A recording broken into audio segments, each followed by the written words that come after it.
राधा स्वामी जी। बाणी बाणी श्री गुरु अमरदास जी महाराज। हर की पूजा दुलंभ है संतो, कहना कछु न जाई। कल मौजूदा सतगुरु बाबा जी ने सत्संग फरमाया। उन्होंने श्री गुरु अमरदास जी की वाणी हर की पूजा दुलंभ है संतों पर सत्संग किया। जो संगत सतगुरु के पास गई थी, उन्होंने तो सत्संग का आनंद सतगुरु बाबा जी के श्री मुख से तो उठाया ही होगा, और जो नहीं गए थे वो संगत उसी वाणी के आधार पर हमारे द्वारा बोले गए शब्दों के माध्यम से किए जाने वाले सत्संग का मज़ा घर बैठे YouTube पर अभी ले सकते हैं। इसी चैनल पर वाणी है, हर की पूजा दुलंभ है संतो, कहना कछु न जाई। यह तीसरी पातशाही श्री गुरु अमरदास जी महाराज की वाणी है। इस शब्द में आप जी गुरुमत के बारे में, श्री गुरु नानक साहिब जी के घर की तालीम और उपदेश के बारे में, संतों महात्माओं के संदेश के बारे में बड़ी अच्छी तरह एक एक छोटे छोटे पहलू को खोलकर समझा रहे हैं। गुरु साहिबान फरमा रहे हैं कि हम दुनिया के जीव हमेशा किसी न किसी के मोह या प्यार में फंसे रहते हैं। किसी न किसी की भक्ति और पूजा हम करते ही रहते हैं। कोई बेटे बेटियों के प्यार में फंसा हुआ है, कोई कौमों मजहबों मुल्कों की भक्ति करता है, तो कोई धन दौलत की पूजा करता है। गुरु साहिब समझाते हैं कि ये शक्लें और पदार्थ हमारी भक्ति और प्यार के काबिल नहीं है। आखिर ये क्यों हमारे प्यार के काबिल नहीं है? क्योंकि इनकी भक्ति, इनका प्यार हर एक को बार बार खींचकर देह के बंधनों में ले आता है।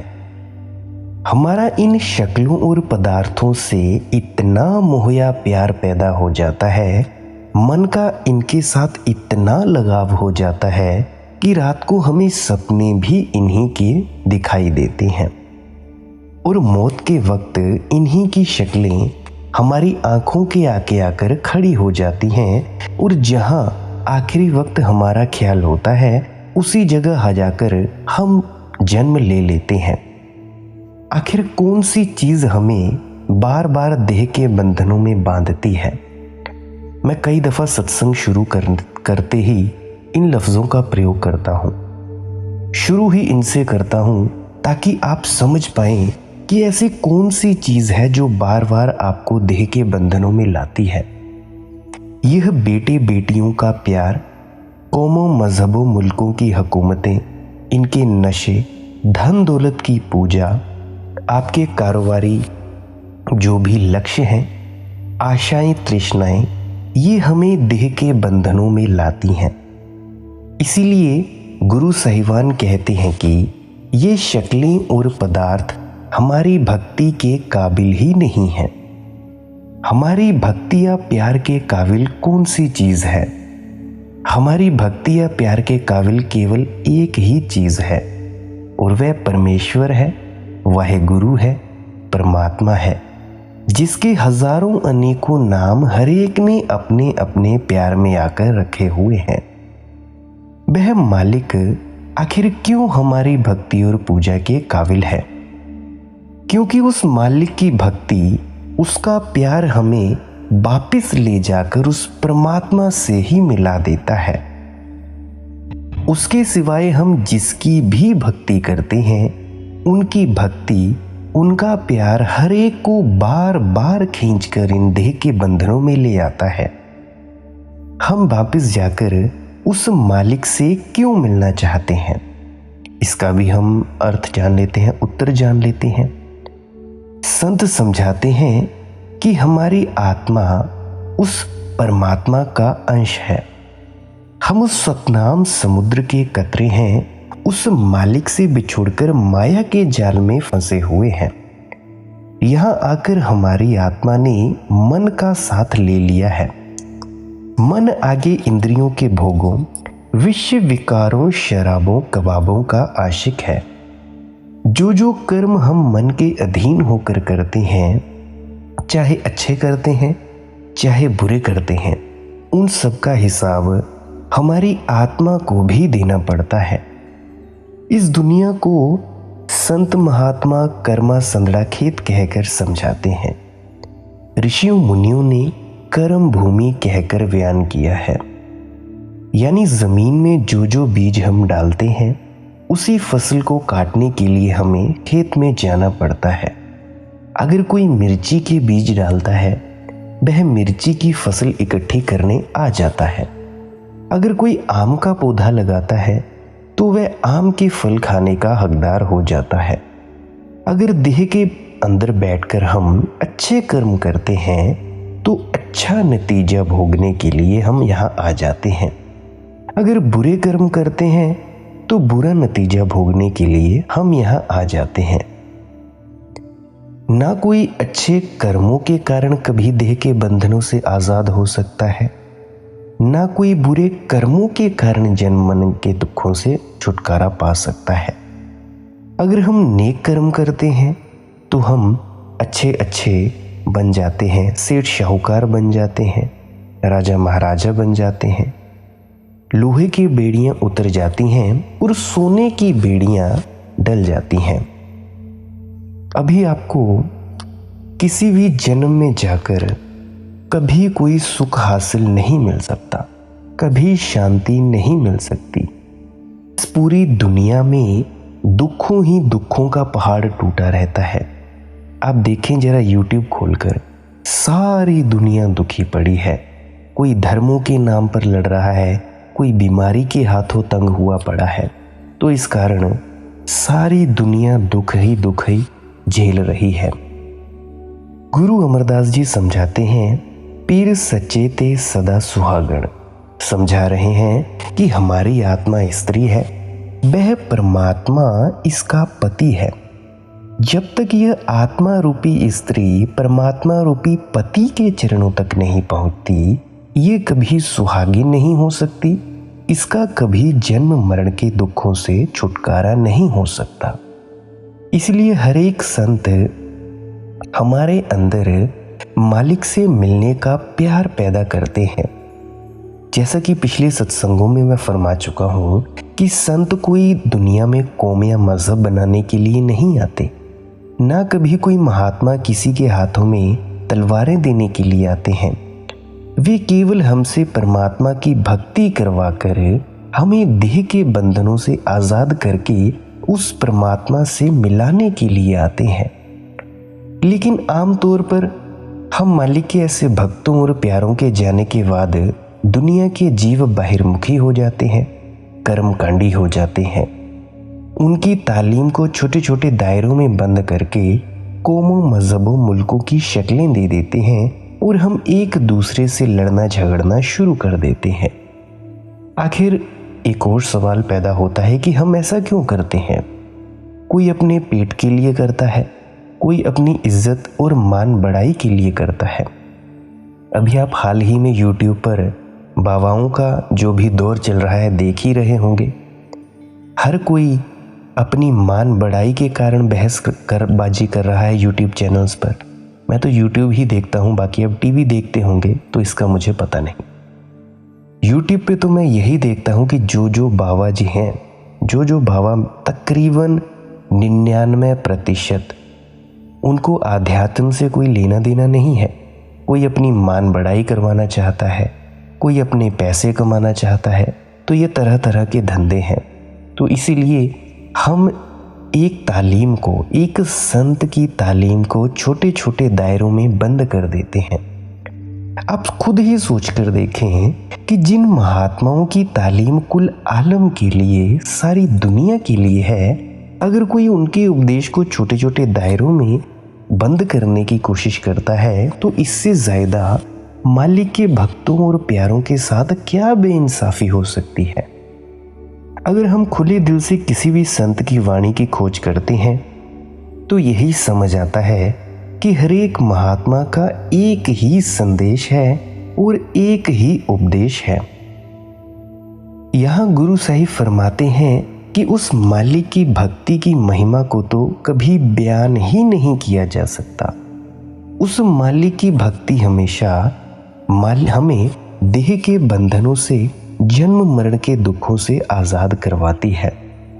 गुरु अमरदास जी कहते हैं, गुरुमुख होवे सो काया खोजै, होर सब परम पुलाई। यानी कि जो गुरुमुख लोग हैं, मालिक के भक्त और प्यारे हैं, वे हमेशा शरीर या देह के अंदर मालिक की खोज करते हैं। बाकी सब दुनिया के जीव बहमों और भ्रमों में फंसकर दिन रात यहीं भूले फिरते हैं। हर एक महात्मा समझाते हैं कि अगर कोई सच्चे से सच्चा गुरुद्वारा है, गिरजाघर है या मंदिर है, जिसके अंदर जाकर हमें मालिक की भक्ति और पूजा करनी है, तो वह केवल हमारा शरीर है, हमारी देह या हमारा वजूद है।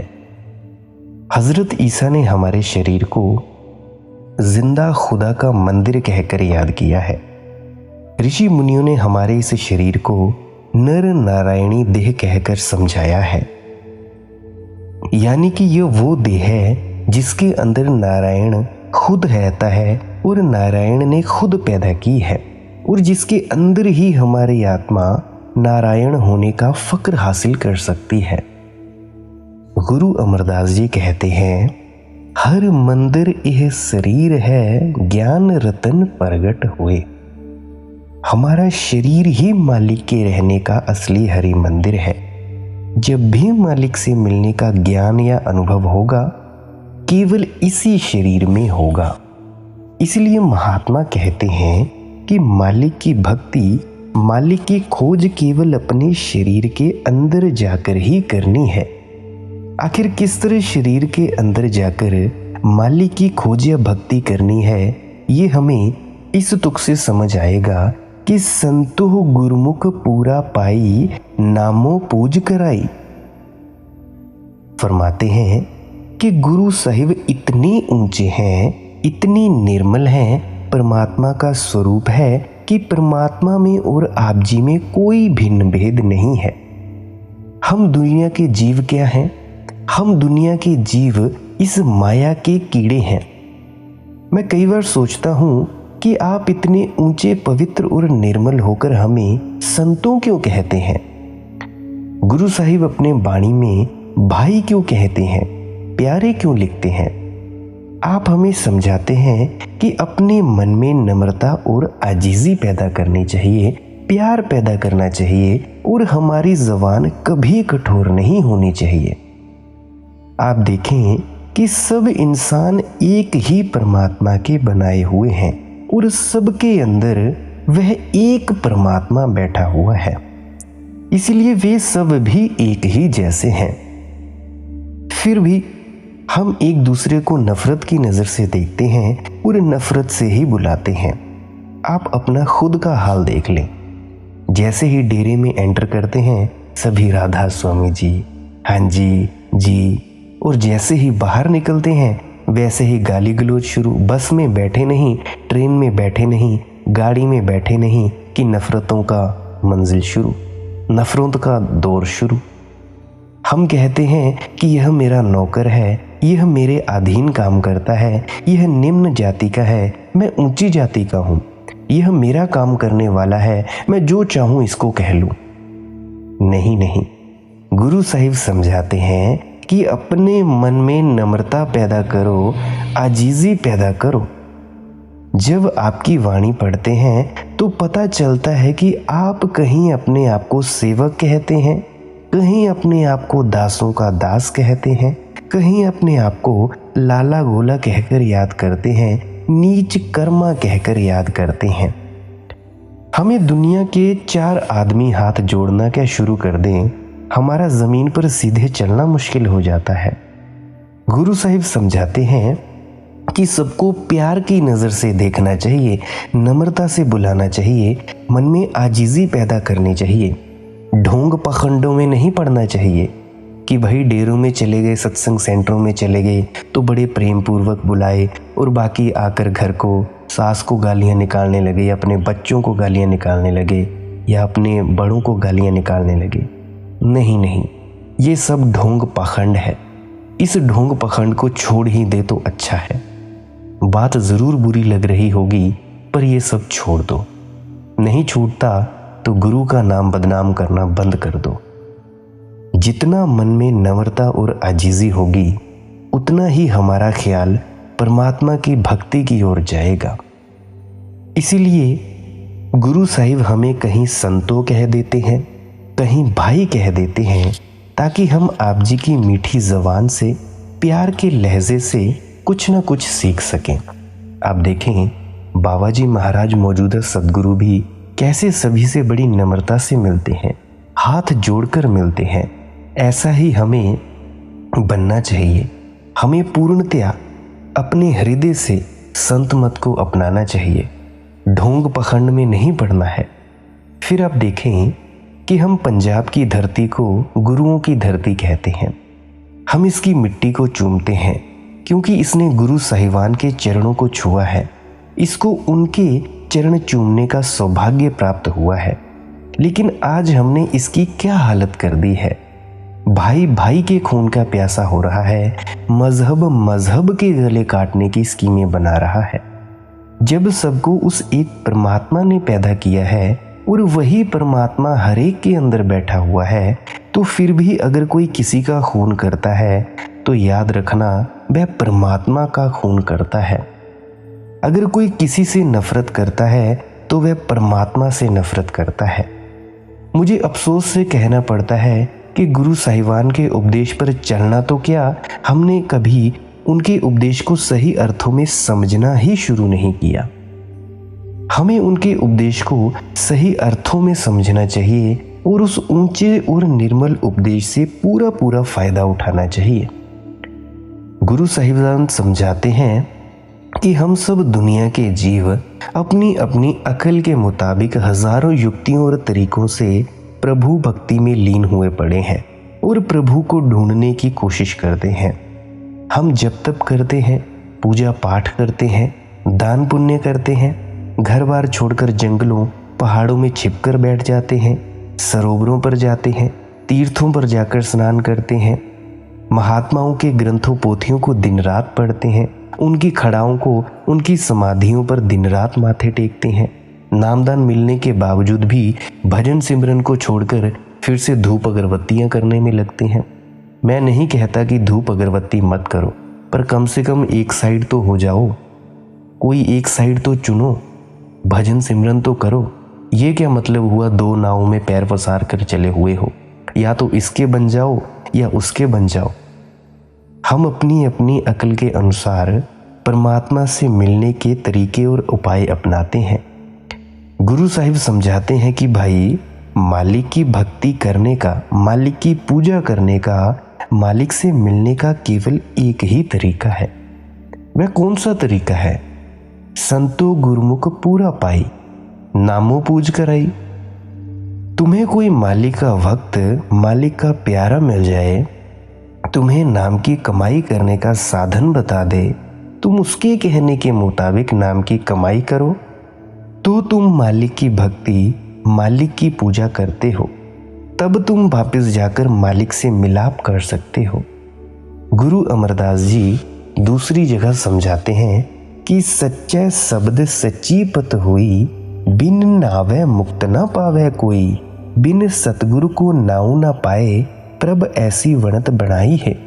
यानी कि उस परमात्मा ने अपने साथ मिलने का यही कुदरती साधन या तरीका बनाया हुआ है कि जब भी वो मिलता है, शब्द या नाम की कमाई के द्वारा ही मिलता है। और जब भी शब्द या नाम की कमाई करने के साधन का पता चलता है, तो वो संतों, महात्माओं, मालिक के भक्तों और प्यारों से ही चलता है। गुरु नानक साहिब जी कहते हैं, बाबा जग फाथा महाजाल, गुर प्रसादी उबरे, सच्चा नाम संभाल। कि सारा संसार बुरी तरह से इस समय चक्र के जाल में फंसा हुआ है।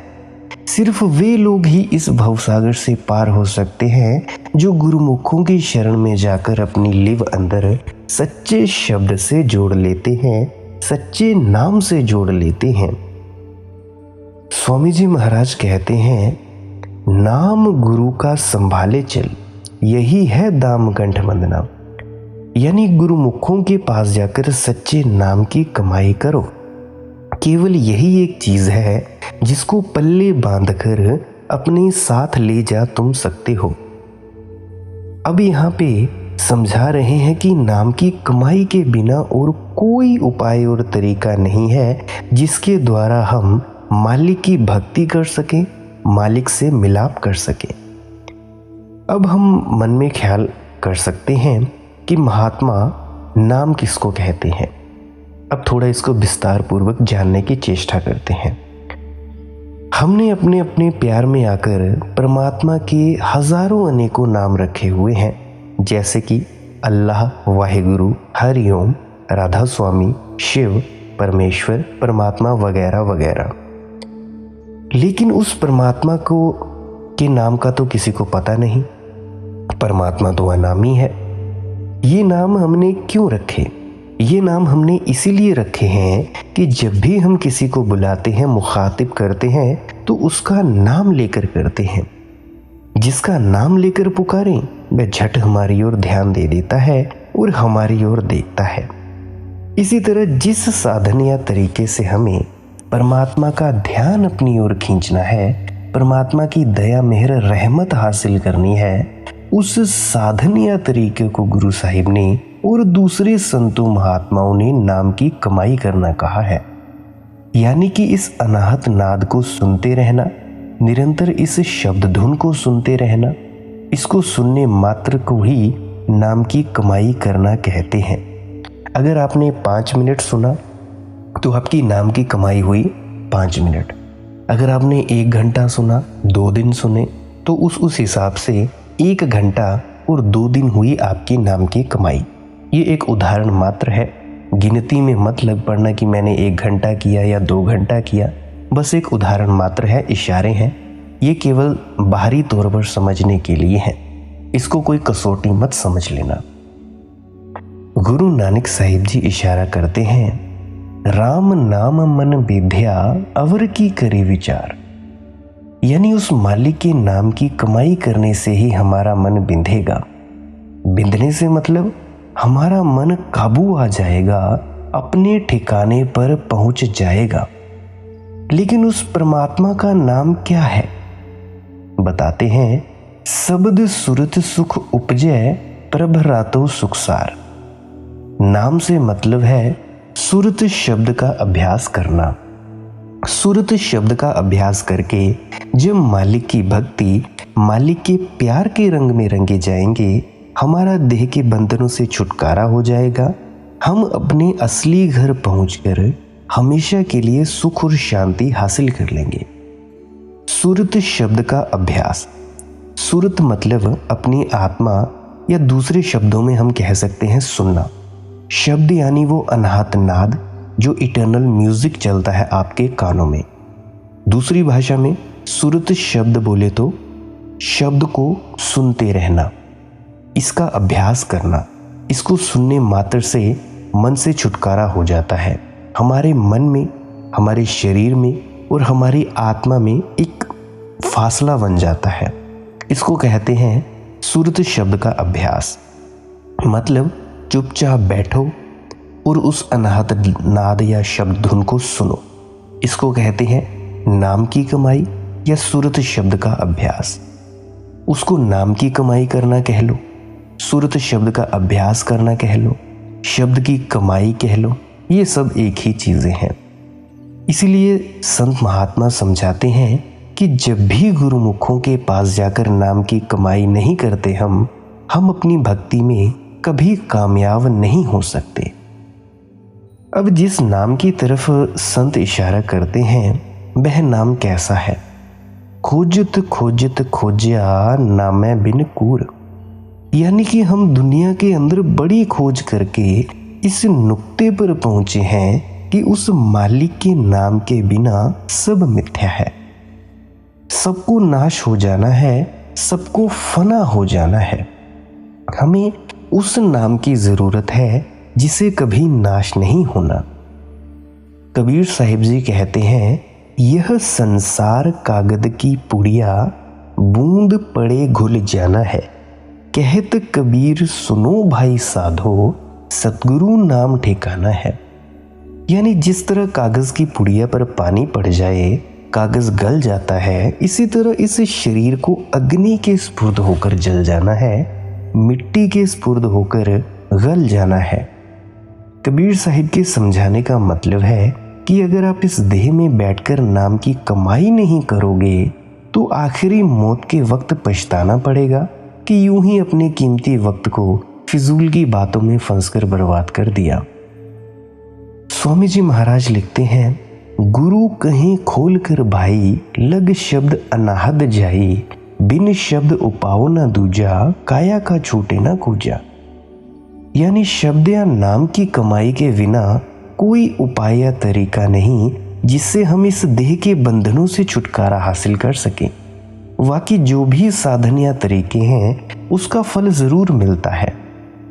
आखिर क्या फल मिलता है? राजे महाराजे बन जाते हैं, हुकूमतें हासिल कर लेते हैं, स्वर्गों बैकुंठों में चले जाते हैं, लेकिन फिर वापस इसी देह में आना पड़ता है। लेकिन अगर आप नाम की कमाई करते हैं तो हमारा देह के बंधनों से हमेशा के लिए छुटकारा हो जाता है। इसीलिए हर एक संत हमारे अंदर शब्द या नाम की कमाई करने का शौक पैदा करता है। नाम की कमाई करने से मतलब अपने शरीर के अंदर ही उस रास्ते पर चलना जिस पर चलकर हम वापस अपनी मंजिली मकसूद पर पहुंच जाते हैं। देखें, हमारा रूहानी सफर की 2 मंजिलें हैं, आंखों तक, आंखों से ऊपर। गुरु अमरदास जी कहते हैं, शरीरो पालन को बाहर जाए, नाम न लहे बहुत बेगार दुख पाए। यानी जो लोग शरीर या देह के बाहर नाम रूपी वस्तु को ढूंढने में लगे हुए हैं वे तो वेगारियों की तरह अपने कीमती वक्त को बर्बाद करते हैं। वेगारी कौन होते हैं? जो सारा दिन मेहनत करते हैं, थक कर चूर हो जाते हैं, खून पसीना एक कर देते हैं, लेकिन आखिरी वक्त में उन्हें कुछ भी नहीं मिलता। उन्हें अपनी रोजगार का कुछ भी हिस्सा नहीं मिलता। अगर कोई चीज़ किसी के घर में गुम हो जाए और वह सड़कों बाजारों में दिन रात खोजता फिरे, ठोकरा खाता फिरे, तो उस भले मानस के हाथ में क्या पड़ेगा? संत कहते हैं कि हम जो नाम रूपी वस्तु ढूंढ रहे हैं वह हमारे शरीर के अंदर है। देही अंदर नाम निवासी, आपे करता है अविनाशी। वह नाम जो परमात्मा का रूप है, जिसने सृष्टि की रचना की है, हमारी देह के अंदर है, हमारे शरीर या वजूद के अंदर है। गुरु अमरदास जी कहते हैं, हर मंदिर यह शरीर है, ज्ञान रतन प्रगट होए। कि हमारा शरीर मालिक के रहने का असली मंदिर है। शरीर के अंदर क्या है? हर मंदिर मह नाम निधान है, ना बूझो मुगत गवार।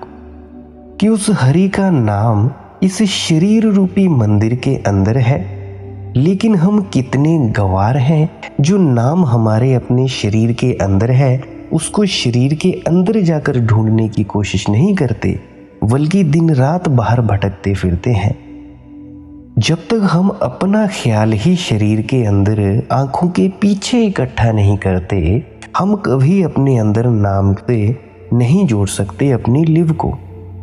हमारा ख्याल आंखों के पीछे से उतरकर 9 द्वारों के जरिए सारे संसार में फैल जाता है। यहाँ बैठे कभी हमें बाल बच्चों का ख्याल आता है, कभी बिजनेस का ख्याल आता है, कभी हमें अपनी दुकान का ख्याल आता है। चाहे किसी का कोई भी बिजनेस हो, सभी अपने अपने ख्याल में है। मन कभी किसी का टिक कर नहीं बैठता, किसी न किसी चीज़ के बारे में सोच विचार करने में लगा ही रहता है। ये जो हमारे मन को सारा दिन सोच और विचार करने की आदत पड़ी हुई है, इसी को संत सिमरन करना कहते हैं। सिमरन करने की हर एक को कुदरती आदत पड़ चुकी है। कितनी ही आप अंधेरे कमरे में बैठ जाएं, कमरा बंद कर लें, ताले लगा लें, आप अंदर होंगे पर आपका ख्याल सारी दुनिया में होगा। फिर जिसका भी हम सिमरन करते हैं उनकी शक्ल हमारी आंखों के आगे आकर खड़ी हो जाती है। अगर कोई बेटे बेटियों का सिमरन करता है तो बेटे बेटियां आंखों के आगे आ जाएंगी। अगर कोई घर के बिजनेस का सिमरन करता है तो घर के बिजनेस आंखों के सामने आ जाएंगे। इसको संत ध्यान करना कहते हैं। जिसका भी कोई सिमरन करता है उसी का वह ध्यान करना भी शुरू कर देता है। जिसका हम सिमरन करते हैं, ध्यान करते हैं, उसी के साथ हमारा मोह पैदा हो जाता है, प्यार पैदा हो जाता है। हम इतना उन शक्लों से लगाव कर बैठते हैं कि हमें सपने भी उन्हीं के आते हैं। मौत के वक्त उन्हीं की शक्लें हमारी आंखों के आगे, और आखिरी वक्त में जहां होते हैं, जहां ख्याल होता है, वहीं से अगला जन्म शुरू। आखिर ये दुनिया का जो मोह या प्यार है, ये हमें देह के बंधनों में लाता है। सोचकर देखें, सिमरन और ध्यान ने हमें बार बार इस देह के बंधनों में खींचा है। जो कुछ भी हम इन आंखों से देख रहे हैं, इन सबको नाश हो जाना है, फना हो जाना है। इसलिए संत कहते हैं कि सिमरन और ध्यान की हर एक को कुदरती आदत पड़ी हुई है। जिस चीज का सिमरन करो, ध्यान करो, हम जिसका भी सिमरन ध्यान करते हैं वे सब तो है नाशवान। परंतु संत फरमाते हैं कि तुम उस चीज का सिमरन करो, उस चीज का ध्यान करो जिसने कभी खत्म नहीं होना है। और वह कौन है? वह केवल एक परमात्मा है, परमेश्वर है और वाहेगुरु है।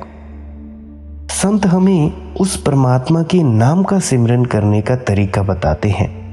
हमें गुरुमुखों के समझाने के मुताबिक सिमरन के द्वारा अपने फैले हुए ख्याल को वापिस लाकर आंखों के पीछे इकट्ठा करना है।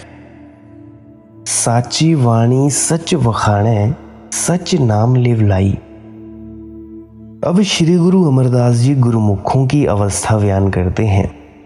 गुरुमुख कौन है? फरमाते हैं कि गुरुमुख वे हैं जो अपने अंदर से हौमै निकाल देते हैं, मैं मेरी निकाल देते हैं, अपने अंदर से अपने आप को निकाल देते हैं। उनका ख्याल चलते फिरते, उठते बैठते शब्द या नाम के साथ हमेशा जुड़ा होता है। वे दुनिया में रहते हुए दुनिया की मैल में नहीं लिपटते। हमें दुनिया में किस तरह रहना चाहिए? फर्ज और ड्यूटी समझकर रहना चाहिए। गुरु नानक साहिब उपदेश करते हैं, जैसे जलमह कमल निर्मालम, मुर्गाई ने साणे, सुरत शब्द भव सागर तरिए, नानक नाम बखाने। कि यानी हमें इस दुनिया में मुर्गाबी के जैसे रहना चाहिए, कमल के समान रहना चाहिए। मुर्गाबी हमेशा पानी में रहती है, जब उड़ती है तो सूखे परों से उड़ जाती है। कमल की जो जड़ें होती हैं वो पानी में होती हैं, मगर वह पानी के ऊपर रहता है। इसी तरह सुरत शब्द भव सागर तरिए, हम भी अपनी सुरत को शब्द के साथ जोड़कर इस भवसागर से पार हो सकते हैं। अब देखें, संत मत हमें कायर और बुज़दिल नहीं बनाता। संत महात्मा हमें अपना बोझ समाज पर डालने का उपदेश नहीं देते, बल्कि ये समझाते हैं कि अपना बोझ आप उठाते हुए, साध संगत की सेवा करते हुए मालिक की भक्ति करनी है, शब्द या नाम की कमाई करनी है।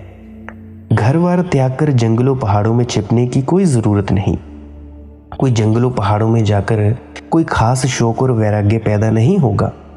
पेट को रोटी की ज़रूरत होती है, जिस्म को कपड़े की ज़रूरत होती है, गर्मी सर्दी से बचने के लिए सिर पर छत की भी ज़रूरत पड़ती है।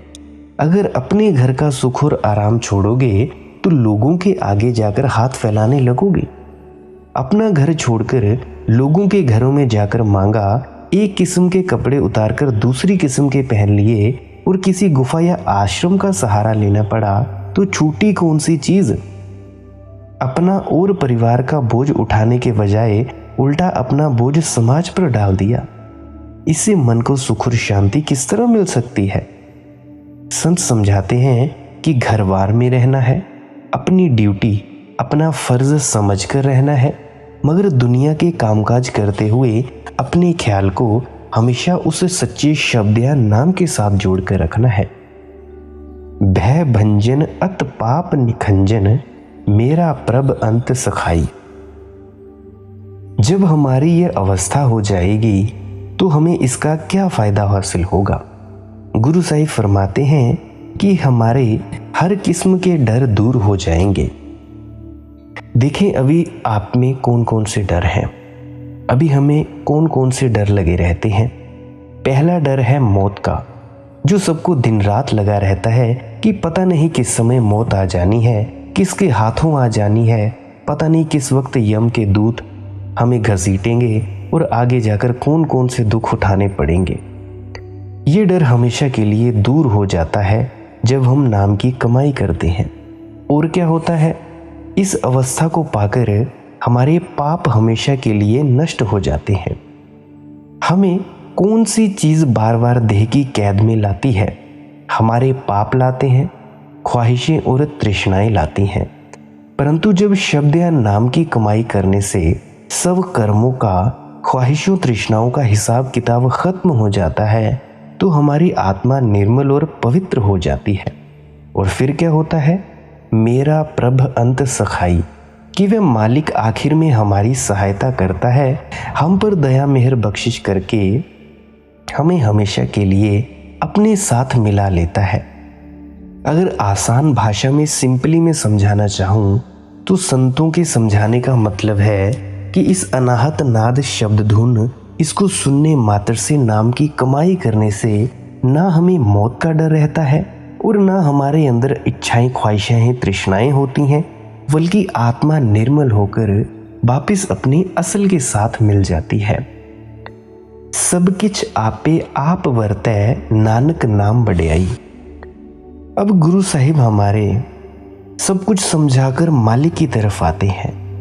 आप फरमाते हैं कि हमें जो कुछ भी मिलेगा मालिक की दया और बख्शिश के जरिए ही मिलेगा।